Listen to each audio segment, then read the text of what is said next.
Little bit different this time around. It is a Sunday afternoon, and we are coming to you with a live show. And actually, this makes a lot of sense because once we get to the season, we'll be having a lot of live podcasts on Sundays. So this is a little bit of a dress rehearsal for us. He is Ryan Talbot. I am Matt Parrino. This is the Shout Buffalo Football Podcast live edition. I was out at training camp today. They had a Sunday practice. So as we have all week, we are going to get live and talk to you guys for about 20 to 30 minutes with some of my observations, reactions, so on and so forth. If you want to leave a comment, and something specifically you're looking for us to talk about, we will hit that always. And as always, please head over to wherever you guys get podcasts, whether it be on Stitcher, Spotify, Apple. Subscribe to the podcast there, rate and review. I know this is the live edition, but it really helps out, and it goes right to there afterwards. So, Ryan, how are you, my friend? Hey, I'm doing great. How are you?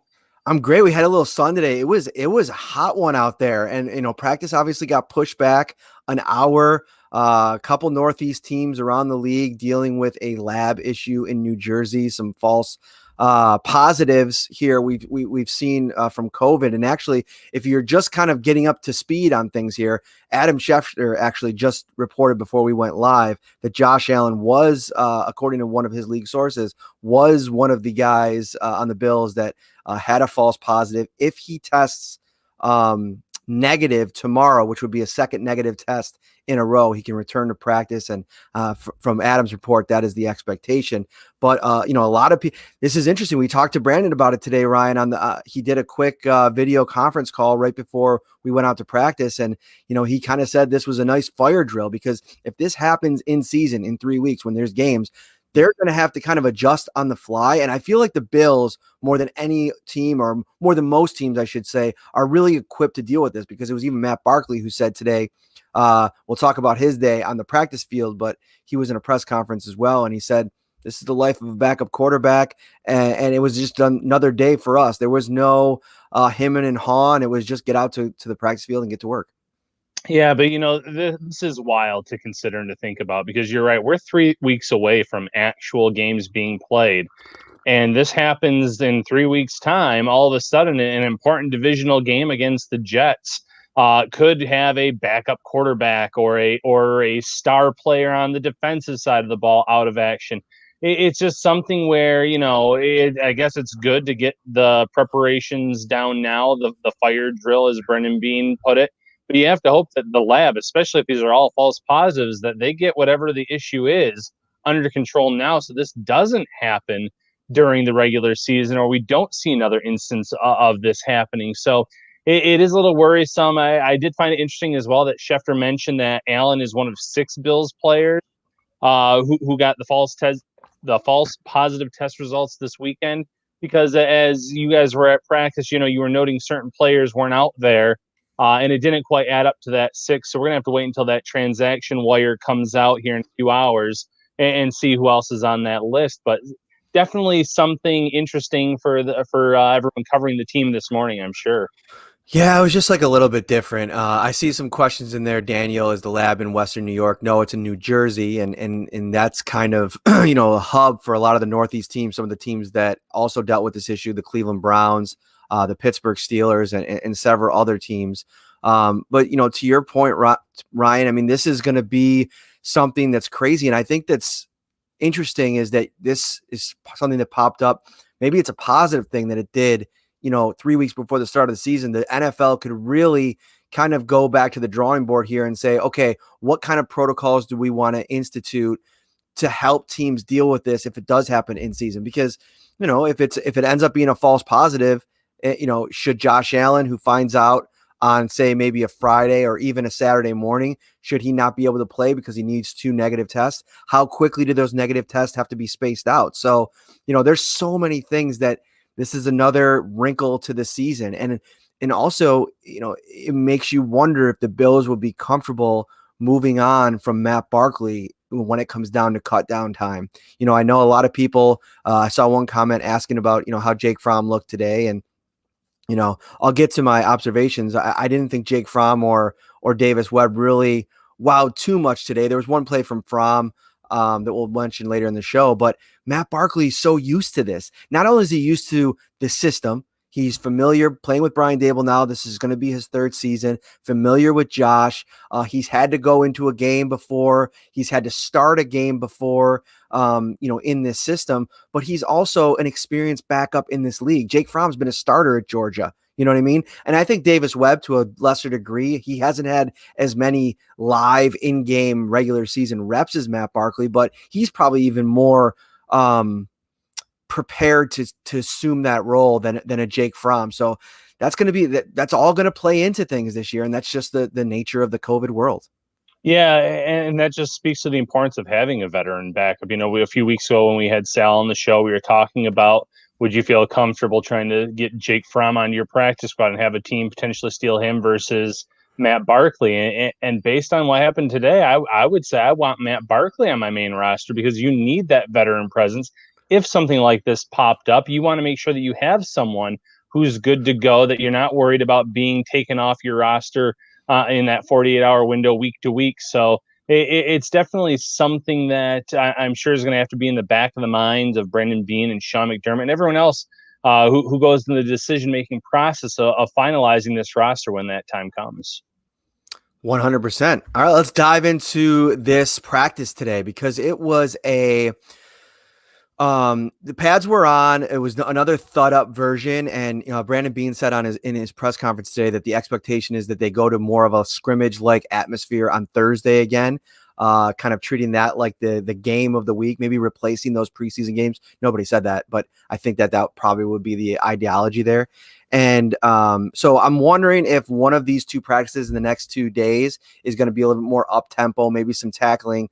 But today was kind of, it was dialed back a little bit. It wasn't as physical as last Thursday in the stadium, but there was definitely some things to observe. And, I think we're going to start with the quarterbacks, Ryan. I mean, it was Matt Barkley who really, he probably got, I want to say 3 to 4 11-on-11 drills, like full 11-on-11 drills where they were kind of going through different scenarios. And he mentioned it in his press conference.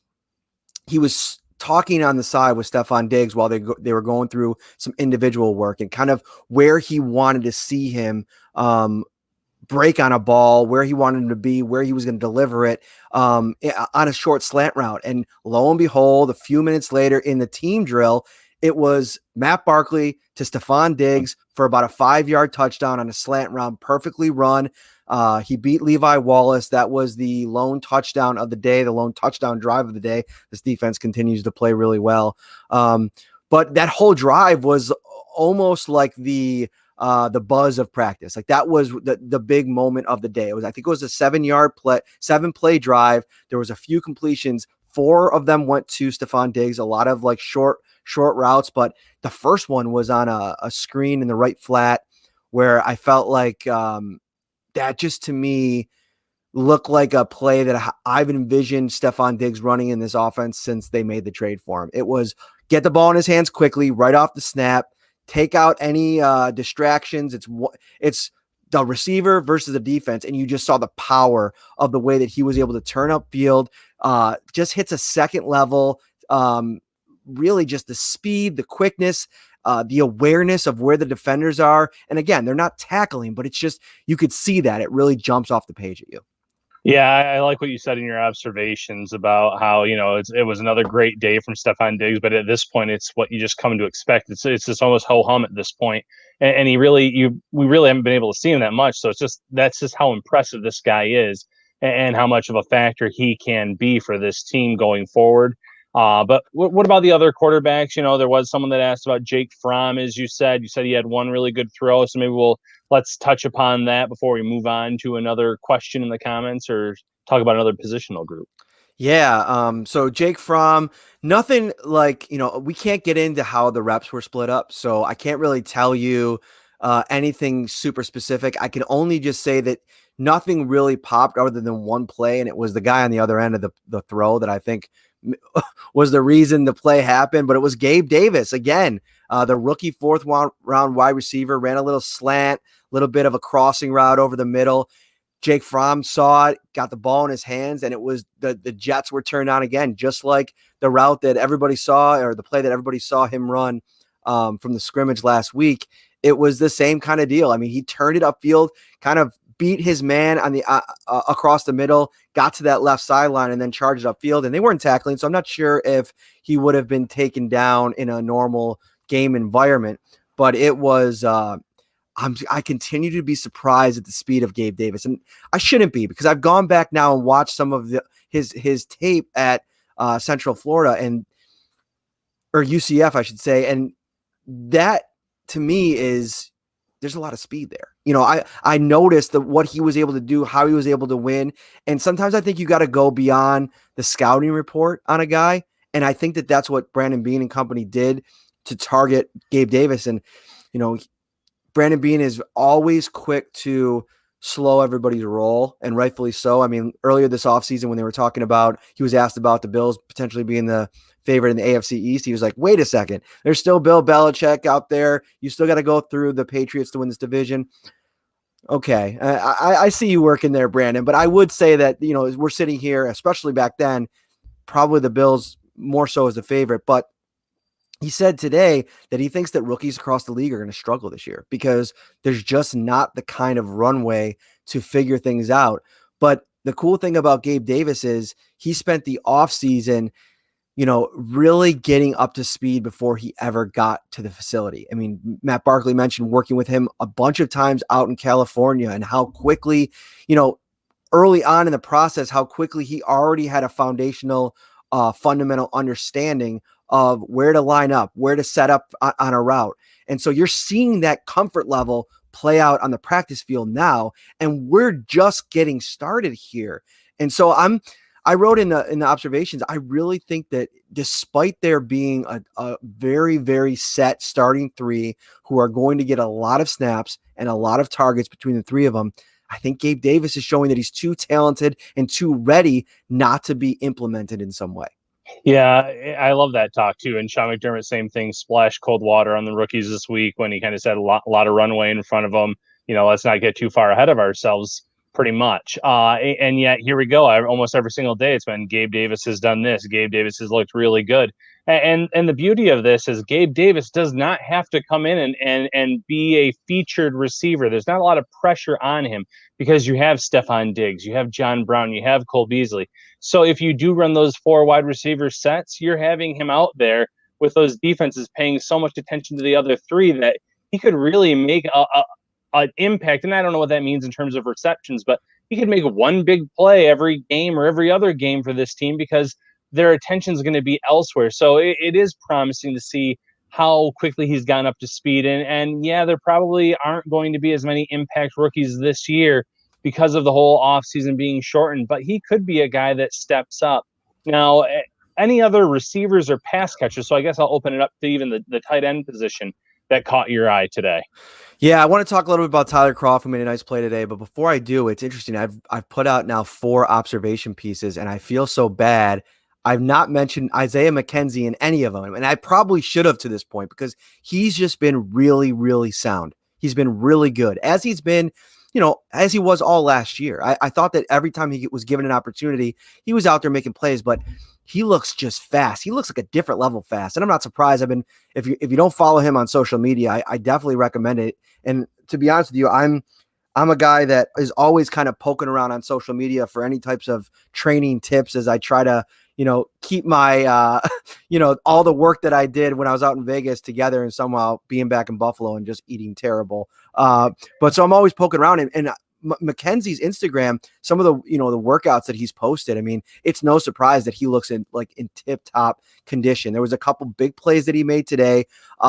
He's just so fast. He's another guy you could add to the pile of Cole Beasley, Stephon Diggs, John Brown too, that just have just great at the line of scrimmage, athleticism, fluidity to their routes, the quick feet, the ability to separate. It's fun to watch, and he had a bunch of receptions today. I mean, I don't even track them because a lot of times they're very short plays, but they're moving the chains, and I think that all of these weapons that can work in that 5 to 7 yard range are so important for Josh Allen. It really makes you wonder. I don't think they can cut Isaiah Hodgins. I just don't think they can do it. But I don't think they can cut Isaiah McKenzie either. And I think Duke Williams is making a great case for himself. So can they keep 7 wide receivers? It's still going to be tough to convince me that they'd be willing to, but I think you can make a case for it because that's how good Isaiah McKenzie has been playing. Yeah, like you said, there's going to be so many tough decisions this year. Not that there haven't been in years past, but this roster is so talented and deep across the board that, especially at the wide receiver position, we've already talked about the top 3. We mentioned Gabe Davis. He's a lock, obviously being their first wide receiver picked in this year's draft for the team. Andre Roberts, I know people, have gone back and forth on that. I'm sorry, but I view him as a lock based on his return abilities, based on that he's so sound with the football in his hands. You are correct, Ryan. Yeah, and the fact that Sean McDermott is so big on no turnovers in a game, and you need that, especially on the punt and kick returns, and so you have him there too. You mentioned Hodgins, so maybe this is the first year that they break off from 6 wide receivers and they do hold 7 because we've seen what Isaiah McKenzie can do, not just as a gadget player, but he's coming off of a career year too in terms of receptions and he can get open underneath. He can bring a little bit something extra to this offense as well. It's just going to be so difficult for this team when it comes to crunch time. And yeah, we've seen Duke Williams making those clutch plays in practice, but he, there's only so many you can carry. So I don't know where he sits either at this point in time. It's just going to be so tough for Bean McDermott. And that's a good thing. This is a good problem to have. This is what Bills fans have been waiting for at least, I can't think of a more talented team since that early 2000s team that had Bledsoe, and they just kind of missed out on the playoffs with that team. So it's a good problem to have. Now, you did mention Tyler Kroft. What do we see from Tyler Kroft today? Great play, and it was really the first big splash play from a tight end, that I can remember in this last week here of camp. It was just a little bit of a kind of like a flare route or maybe a short little screen route to the tight end. He was lined up on the left side, and I think it was Jordan Poyer who came down into the box to cover him, and he kind of slipped past him, and I think either Poyer lost track of him or there was some real speed there to get by him. It was tough to see from the angle that we had, but Barkley put a nice ball over his shoulder, fell right into his hands. He ran it downfield about 30 yards. Just a really nice play. And I think it reminds everybody that, Tyler Kroft's in the mix here. And I know that there's so many expectations for Dawson Knox, and rightfully so. It's a guy that I think everybody expects to be a bigger part of this offense and somebody that can maybe build upon a really strong, solid rookie season. But Tyler Kroft, I think that they have pretty good expectations for him as well. And I think he almost he reminds me in a lot of ways a much different situation. And he's not had nearly the amount of success in the NFL as John Brown has had. But just to use that as an example, I think you take Tyler Kroft out of that tight end 1 role and let him be a tight end 2. And I think he just becomes a lot more dynamic and just a little bit better when, all eyes maybe aren't on him. I know he has that 1 season of production from Cincinnati, but I like him in that role. And I think the Bills really like him in that role. They switched around his contract in the offseason, so they kind of motivate him a little bit. This is a contract year for him. So, you're seeing a lot of good things from the offense, even though it's daily a grind against the defense that's obviously much more what's the best way to put it? They're just further along at this point. More, they're playing together a little bit better. They all have a solid understanding of where they're supposed to be and what they're supposed to be doing, where I still feel like the offense is kind of shaking off the rust a little bit. Yeah, and that's to be expected because of the continuity on the defensive side of the ball, even the new additions that they have. A lot of them have the Carolina experience, so they've played under McDermott, whereas on offense, you have Diggs. You have some offensive line pieces you're still trying to figure out. There's a question here in the comments about Reggie Gilliam, who's been seeing some time because Pat DeMarco out. So, I mean, even pieces like that, there's a lot going on. And today, Josh Allen not being able to be out there. So I don't think it's any surprise that an elite defense that's been up there near the top 5 in the league for the last few seasons is outperforming the offense. But you're right. It's promising to hear Kroft having these promising plays in the offense as a whole. So before I guess we flip over to the defensive side of the ball, Andre in the comments says, I've been wondering how Reggie Gilliam has been doing as a blocker. So, anything that stood out to you? I know that Sal mentioned that he's actually been doing, Sal from WGR has said that right now Reggie's doing everything you could ask for. 100%. And I've noticed him as a blocker. And I think that, without getting too much into the weeds here because of what we can and can't say, I think that, I could say that, there's been plays where I've noticed, significant holes opened up for, whether it be Zach Moss or Devin Singletary, and he's the only fullback on the field right now. And so it would be a great question once we get a chance to talk to Brian Dable the next time we get him, if we get Bobby Johnson at some point here, about the development of Gilliam over the course of the last few weeks. But from, a spectator's eye, I think that there's really not much you could say that Reggie Gilliam isn't doing right now to make a run at that job. Yeah, and that's encouraging as an undrafted free agent. That he has been able to come in and make that kind of an impact early on when given the opportunity. Now, flipping things over to the defense side of the ball, someone was asking about the linebackers. I know that they've been a little banged up there, but how has the linebacker unit looked so far? So when I put out my 53-man roster projection, I think I talked about maybe being able to stash Corey Thompson and Tyrell Dodson on the practice squad. And we're a week in, and I'm already struggling not wanting to put Tyrell Dodson on the final 53-man roster of this team. I think he's playing that well. I think he's so versatile. He's somebody I've literally been told from interviews over the course of the last year how smart he is as a football player. And I mentioned this a couple times on the podcast. And I just think that, I'll be able to talk a little bit more about this once we get past the 53-man roster breakdown and a little bit about what I saw in camp from him. But that'll be worth tuning into because I think that, he's somebody that offers them such great flexibility, and it's just going to come down to who really wins the competition on special teams, who really makes an impact on Heath Farwell and what they're able to do in a lot of the special teams drills and everything like that. But from a starting perspective, yeah, I think Tremaine Edmonds, again, there's not a lot you can really take away from this right now, especially a practice like this where they're not tackling. But by all accounts, talking to Sean and Leslie, he's taken another step already in just his off-season development. So we'll see what that means on the field when these games get going. Yeah, and going back to Dodson real quick, it's not necessarily Dodson versus Vashawn Joseph, but if it does come down to that, I don't think the Bills are going to sit there and say, well, we used a draft pick on Joseph. If Dodson's been outperforming him, the other depth option at that point in time, they're going to go with the one that's performed better. That's one thing we've seen from this regime. They're going to reward the players that have performed. So at the end of the day, if Dodson keeps jumping off the page or you keep noticing him and how he's played and he is as smart as we believe he is, there's a good shot for him to make this roster.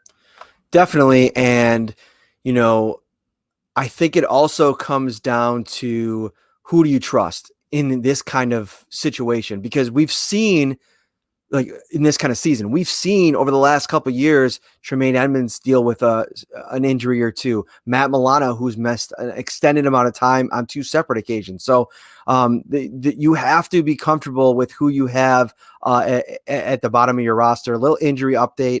Josh Norman's still out with the hamstring.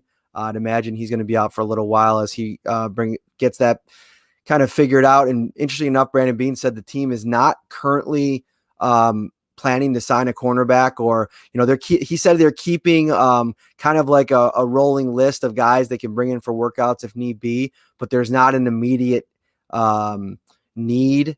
They want to get some reps for some of the younger cornerbacks. Guys like Dane Jackson and Cam Lewis and even Ike Brown to a lesser degree, to kind of see what they have in all those guys. Especially, to me, what that probably signals is this isn't as serious as probably first feared when the injury happened, because, if Josh Norman goes down, and we know Levi Wallace got dinged at the end of last year and had to miss a start, couldn't play in the playoff game, you would think they would want to, go and figure out a way to get some depth there. But we remember last year too, when Sean McDermott felt plenty comfortable going into a game if the situation called for it, throwing Saran Neal or Taron Johnson on the outside too. So they have position flexibility there as well. Yeah, and it's good for the younger guys maybe too to get some experience. Cam Lewis, Dane Jackson, and it speaks to what they think of them and the fact that they don't want to rush necessarily and sign someone that's out there on the market. But I think the Bills and every team for that matter is going to have a thorough list of players in mind because this year with injuries and possible COVID tests, you need to have a list at every position ready to go and say, if we need to sign someone, here's who we have. So I'm sure they're doing their due diligence, but at the same time, I'm glad they're not necessarily rushing into action to bring in someone else to that secondary. Now, staying on the side of the secondary, you mentioned Dean Marlowe in your article, another guy who, in terms of numbers, I'm not saying he's on the outside looking in, but that secondary is pretty loaded with talent. So, what did you see from Marlowe today, and how has he been doing overall at camp?